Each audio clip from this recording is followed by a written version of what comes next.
So thanks very much for coming to our final conference. I'm going to have a very short introduction to the consortium and the project.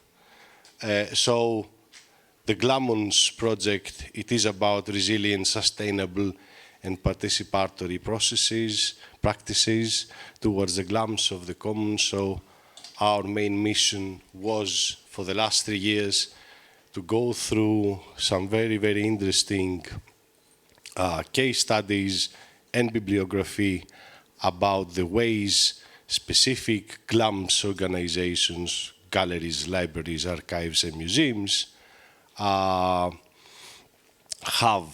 commoning practices and can be regarded as commons, and what are the impacts of organizing like a commons in their organization as well as in their local and regional environments and so on. So the GLAMMONS consortium consisted of 8 European partners.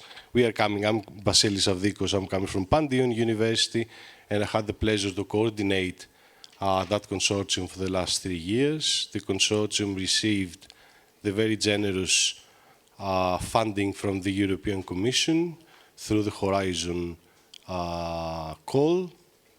And also we've got Criari Social from the Netherlands, Sint-Polis Urbanis from Germany, as well as the Technical University of Berlin with us, the Burgundy School of Business from France, the European Creative Hubs Network, that is a very large European network of hubs and co-working spaces. And then we've got a consulting company, Mazomos, coming from Belgium, and of course Nova Iskra Creative Hub from Serbia. That's the core of the project. Of course, throughout the 3 years, we've met several people, several organizations as our case studies or as people that have helped us gather information about GLAMS and the commons, so that the project aimed at, first of all, provide an in-depth analysis and evaluation of several shifts. We started the project during the COVID pandemic, so that was one of the shifts, and of course that had several repercussions in the ways researchers work, but as well as GLAMMONS and all these institutions worked during the pandemic. And of course we would like to explore all these practices, commoning practices concerning the management, the finance, and of course participation and co-creation practices in this kind of institutions.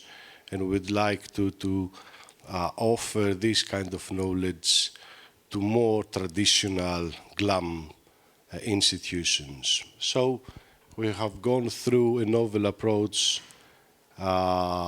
talking about the ways that some of these GLAMs are working with or through commoning practices in their daily routines, in their organization, in their overall architecture, and the way they approach their cultural production.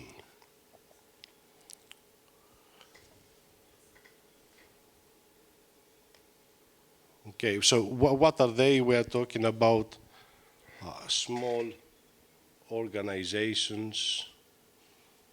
I think I've got, probably I missed one of them, no worries.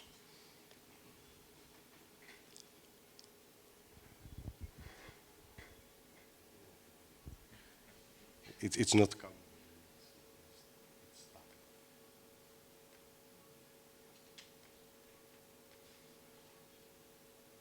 Okay, so what are they?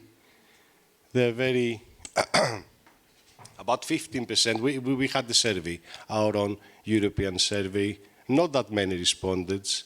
We haven't reached 200 responses, but it's just an indication. It's not that much statistical significant, but you can have an indication.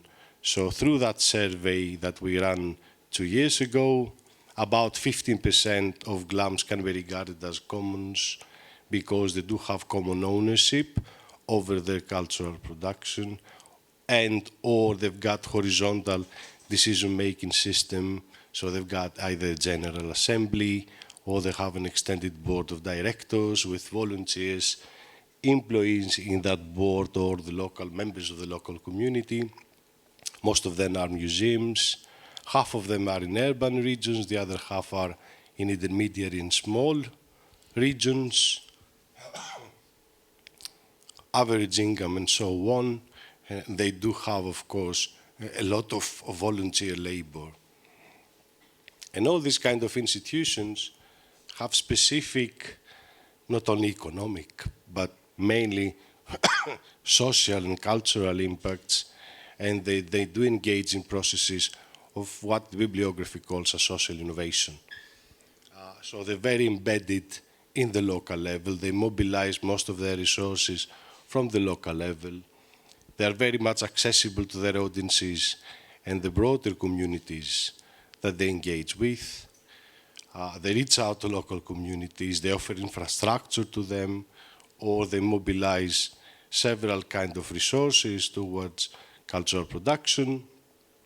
And of course, they are based on a very distinct set of cultural values, such as appreciation, enhancement, innovation of cultural expression, and also social values. So as they promote community building, collaboration, inclusion, and social justice.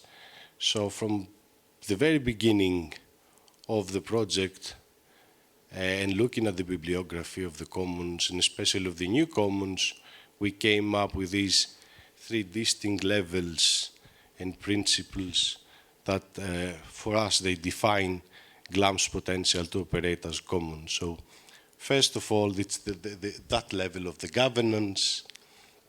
So if you want to regard something as a commons, they should have common ownership, and they should have a horizontal decision-making system. So it's very important, the level of the governance and the way these kind of institutions take decisions, and also the legal form, and whether the legal forms that are available in each national scene can enable or disable these kind of institutions to operate.